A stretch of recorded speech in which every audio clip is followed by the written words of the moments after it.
So the government's out here handing out millions of dollars for gender change surgeries overseas, and Rand Paul, like we know he does, calls it out. But then he gets smeared as the problem. The hearing you're about to see is supposed to be about oversight for the transparency about USAID, which is in the news a lot lately. But what it turned into is a direct clash of epic proportions between Rand Paul and Richard Blumenthal.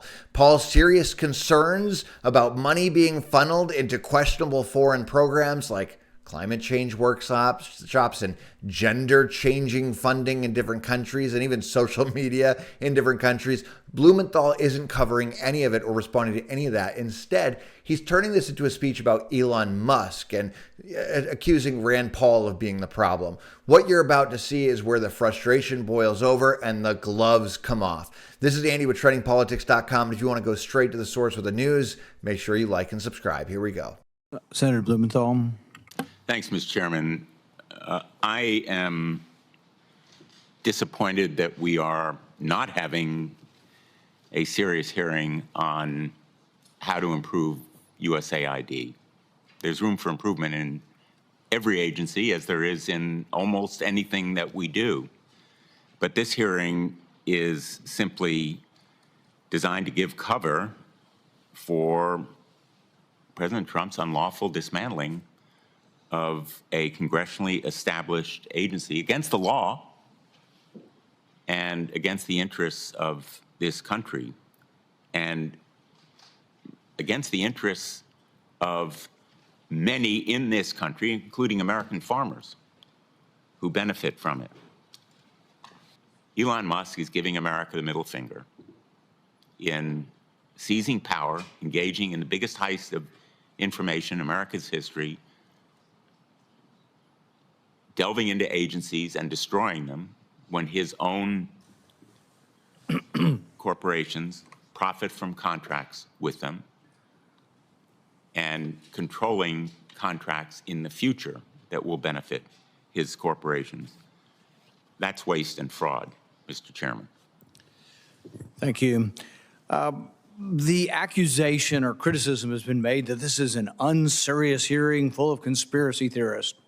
Well, you know, the Democrats were asked to participate like they always are, the same way we were when we were in the minority. They could have brought a witness. They chose not to even bring a witness. I can't conjecture as to why, but maybe it's because it's so embarrassing, the stuff that USAID is spending their money on. Who could possibly be against ending $2 million for sex change surgeries in Guatemala? I mean, who wants to defend that? I haven't heard anybody yet defend the waste and malfeasance that's going over there. $3 million for girl-centric climate change. Maybe there's not a witness here. Maybe it's not serious. But I don't hear anybody explaining why we should continue to do that. Now, there is a legal question. There is a legal question. If there's $40 billion in USAID and they don't spend it at all and it just sits there, can the president impound it? This is a real question, and it may come to that. But I don't think any court is going to find that the executive branch cannot pause and audit spending. I mean, to crassly say and just to jump to this, it's illegal, it's unlawful, it's a tragedy, it's constitutional chaos. Well, auditing spending is what government should do. It's the traditional oversight that hasn't been done in a generation. That's why we're finding this stuff. It's been creeping up for a generation. $4.8 million for social media influencers in Ukraine.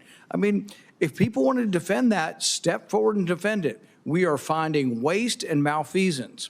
You also have to realize that when you have a social agenda, and your social agenda is, you know, LGBT, well, when you take that to a conservative country that has religious problems with that, and you want to foist it on them and fly flags, what ends up happening is that doesn't increase diplomacy, that actually goes against diplomacy. I don't care what people's views are on any of these subjects. You can have any view on LGBT, but it shouldn't be part of foreign policy to force this on everybody around the world. It just isn't part of government and should never be part of government. But we're only finding this out because we have a president with the courage, including the advice of Elon Musk, including the advice of a lot of us, who have been saying for years, we need to look at USAID and make sure that they aren't committing fraud. Look, this morning, the CFO of FEMA was fired because she's spending $54 million on luxury hotels for illegal aliens. My goodness, there's a lot of Americans struggling to find work. Laken Riley's killer, we flew him and put him up in a luxury hotel in New York. He was there for a few months. We spent all of our money on his meals, and then we flew him to Atlanta. And then he drifted over to Athens, and then he killed Laken Riley. Most Americans think that that's crazy and we shouldn't be doing it, but we are only finding it out because for once we have a president with the courage to say no, to go over there and put a padlock on the door and take the name down. But ultimately, there will be a legal question. Can he impound it, or will it have to come back to Congress? I actually, frankly, think the better way is spend about $30 billion and send $10 billion back, and we do a rescission. There is a method for doing that, and I hope that is what is done. But even on the impoundment question, there are questions exactly, and I don't think it's ever made it all the way to the Supreme Court. There is court precedent on it, but we haven't gotten to that. A pause in funding is an impoundment. A pause in funding to do an audit is just good government, frankly. The question I have for the panel is this, though. Mr. Chairman, may I just Sure. inquire? Sure. Because the chairman mentioned that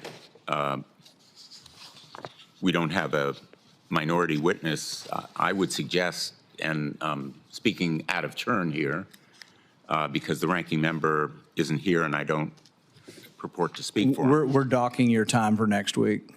I'm just kidding. But I would respectfully suggest that we have Paul Martin, who was fired as Inspector General, come before us. We didn't deny any witnesses. Your side did not put forward a witness. We did not deny any witnesses. You didn't put forward a witness. So, but I just think it's disingenuous to, to sit there and it is a personal attack on me to call this unserious and a conspiracy, a bunch of conspiracy. It's an attack on our witnesses as well. That is a pejorative, and that's name calling. All right, you're welcome to object to things they say and have facts to counter them, but to call this an unserious hearing of conspiracy theory. I never used that term, Mr. Chairman. Well, you said it wasn't serious. You said the hearing wasn't serious. And the thing is, y'all chose not to participate in it, so that's on you. Maybe we can have a second hearing because this is such an important We can have a topic. dozen on this. There's so much to talk about. But anyway, I think we ought to be, I'm not criticizing your ranking member for being unserious or a conspiracy theory. He has his opinions. We make our arguments both sides. But if we call names and say, oh, well, your ideas are conspiracy theory, that's a pejorative, and that doesn't get us anywhere, frankly. And because it's also dangerous in the sense that many people who are then say, oh, it's a conspiracy theory, well, government should suppress that.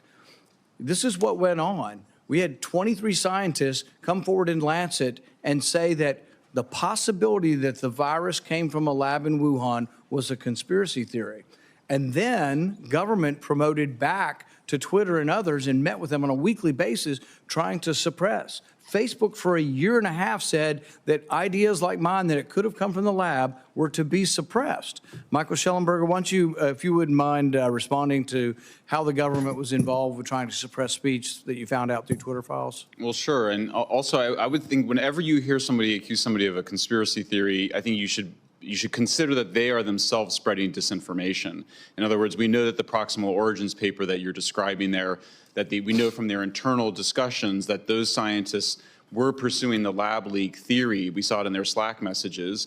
And then they got a phone call. They talked from the higher ups, and then they ended up changing their whole hypothesis over a weekend. So we've seen repeatedly that term used to dismiss very serious evidence of misconduct and of actual conspiracies. We've seen the rise of an entire censorship industrial complex. There's no theorizing here. These are just the facts of the censorship industrial complex that was created by the Department of Homeland Security starting in 2021. Really started before that in 2020, all the way culminating to the Disinformation Governance Board, which was so Orwellian that even Democrats had to back away from it. Blumenthal started out just completely rude, tried to write off the whole thing as unserious, but Rand Paul is pushing back, as he always does, and he's forcing the room to deal with the facts. This wasn't about foreign aid. It's about how our government has drifted off its basis and off the basics, from spending accountability to truth and oversight and respect for the taxpayers. We're the ones that keep it running. And when you call this a conspiracy theory and that's how you start, You're not debating. You're hiding. And Paul doesn't have to raise his voice. That's what is so important about this moment. He doesn't have to. He raised the stakes. And if the people writing the checks in our government aren't willing to ask these tough questions, who's going to?